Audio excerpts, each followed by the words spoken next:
Bienvenue à la séance publique du Conseil municipal du 7 février 2022.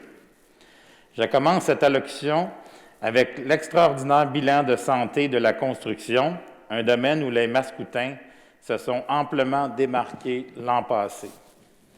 En 2021, la ville de Saint-Hyacinthe a connu une année faste. Toutes catégories confondues, c'est 3 047 permis qui ont été délivrés pour une valeur totale des travaux de plus de 350 millions de dollars.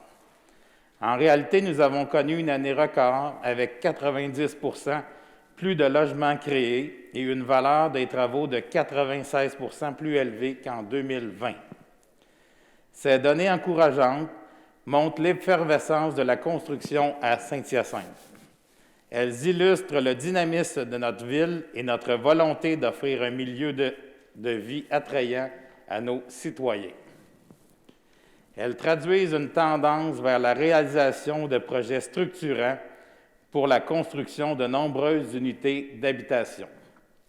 Ces données sont aussi le signe que notre économie se porte bien, et ce, malgré les difficultés liées à la main-d'œuvre et à l'approvisionnement. Plusieurs de ces projets privés visent à créer des logements qui permettront d'accueillir de nouvelles familles à Saint-Hyacinthe.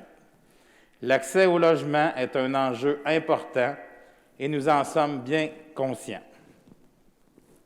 Nous sommes aussi très proactifs dans ce domaine et Saint-Hyacinthe se démarque clairement. Mais les besoins sont immenses et nous allons maintenir et intensifier la cadence pour améliorer l'offre à Saint-Hyacinthe. Ce qui est important de retenir, c'est que le boom de développement immobilier actuel contribue à améliorer l'offre de logements et génère une richesse collective qui nous permet, comme municipalité, d'investir pour accroître, entre autres, l'offre de logements social et abordable. Nous avons bien l'intention de poursuivre sur cette lancée pour les années à venir. Au cours des prochaines semaines, la Ville annoncera l'ensemble des travaux municipaux qui seront réalisés sur notre territoire cette année. Effectivement, certains projets tant attendus seront enfin concrétisés. L'année 2022 sera notamment marquée par la construction d'une nouvelle voie reliant le Cégep à l'avenue Castelnau. Ces travaux réalisés avec notre partenaire débutent cette semaine et s'échelonneront jusqu'au printemps. Ils permettront à terme de désengorger l'avenue Boulay et d'améliorer la fluidité de la circulation en transit vers le Cégep.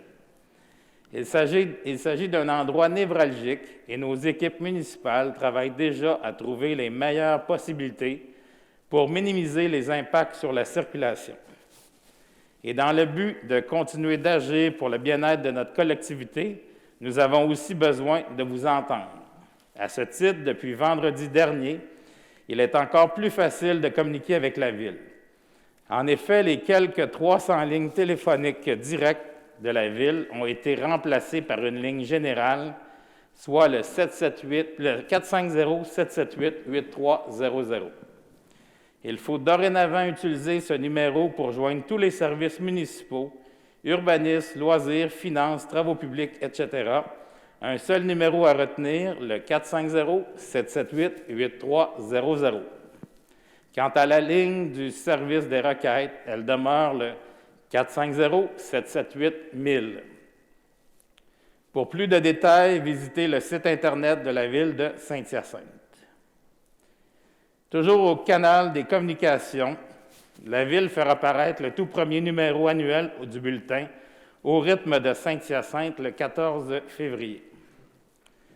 Dans cette édition, nous vous partagerons une foule d'informations utiles des finances de la Ville à l'urbanisme et à l'environnement, en passant par la sécurité, le transport en commun et la réglementation saisonnière. De plus, nous réservons une section pour les nouvelles et les changements en cours à la Ville. Cette édition sera disponible en ligne à compter du 14 février sur notre site Web et sur nos réseaux sociaux.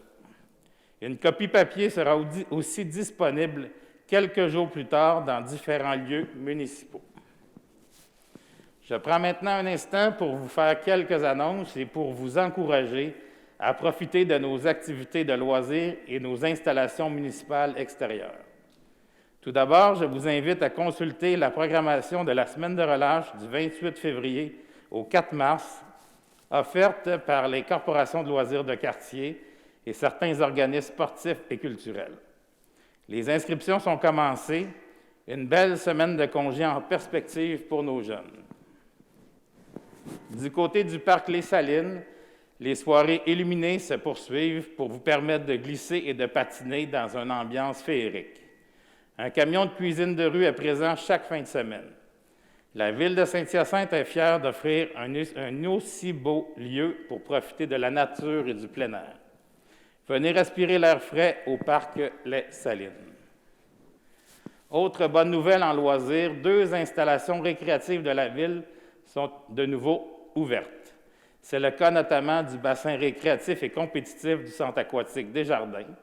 Pour y accéder, vous devez réserver votre place la veille de votre visite sur le site Internet de la Ville. Le stade Louis-Philippe Gaucher et le Centre Isatis Sport offrent également du patinage libre selon plusieurs plages horaires. Visitez le site Internet de la Ville pour tous les détails.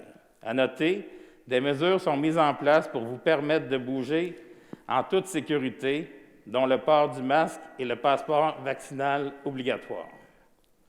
Et parce que jouer dehors, c'est bon pour les enfants de tous les âges, la Ville de Saint-Hyacinthe vous invite à participer au défi Château de neige organisé par Loisirs et Sports Montérégie. Pour participer, il vous suffit de construire votre château de neige et à le prendre en photo quand il est terminé. Consultez notre page Facebook ou notre site Web pour les détails. Enfin, si vous cherchez à diversifier vos activités, vous pouvez aussi aller faire un tour à la bibliothèque. En effet, les bibliothèques Théa Saint-Germain et Sainte-Rosalie sont offertes et offrent des activités et des ressources documentaires en différents formats pour les petits et les grands.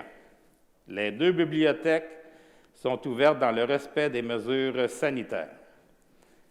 Avant de passer à la période de questions, j'aimerais revenir sur un sujet important. Nous parlons souvent de densification et ce sujet sera au cœur de nos préoccupations municipales pour bien des années à venir.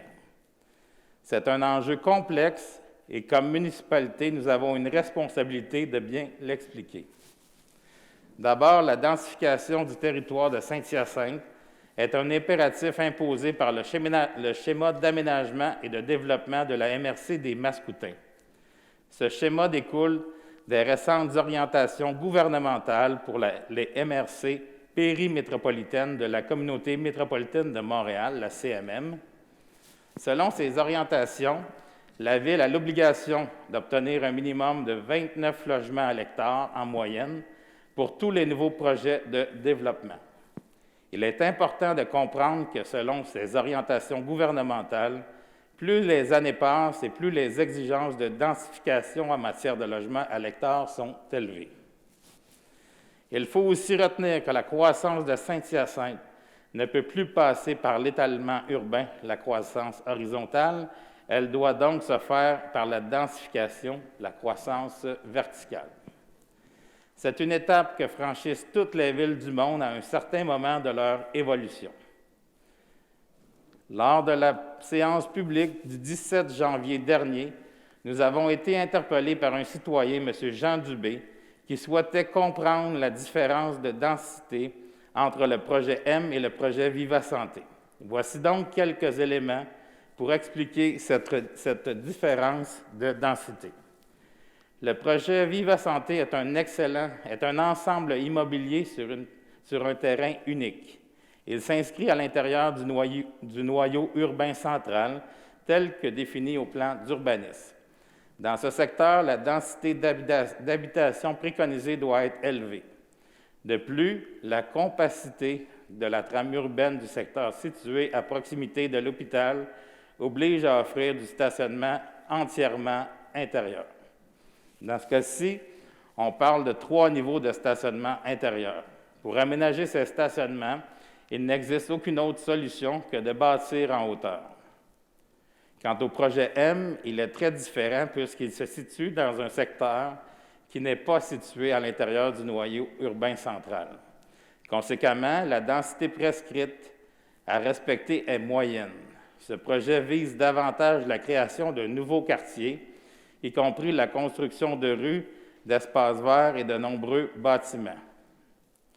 Les grands espaces disponibles ne commandent pas l'obligation de densifier davantage le site pour en assurer la rentabilité. Bref, la densité doit être déterminée en fonction de différents paramètres, comme l'emplacement du projet. Les exigences ne sont pas les mêmes si le projet est dans le noyau urbain central ou pas. Aussi, le cadre bâti avoisinant a un impact sur la densité. Réalistement, on ne peut pas exiger la construction d'un projet qui n'est pas rentable, car il ne verra tout simplement jamais le jour. Ces décisions sont étroitement encadrées et font l'objet d'une planification à long terme. Je comprends très bien que la densification soulève des préoccupations et que certaines personnes préféraient le statu quo plutôt que de voir s'ériger de nouveaux projets. Dans de tels dossiers, on veut prévoir que le syndrome du « pas dans ma cour » se manifestera. Comme municipalité, notre rôle est de planifier le développement du territoire dans l'intérêt de l'ensemble de notre communauté et des générations à venir. Nous allons continuer à développer notre ville et nous souhaitons le faire en offrant toute l'information nécessaire. J'aborderai donc la question de la densification à nouveau en séance publique lorsqu'il y aura des développements à ce sujet.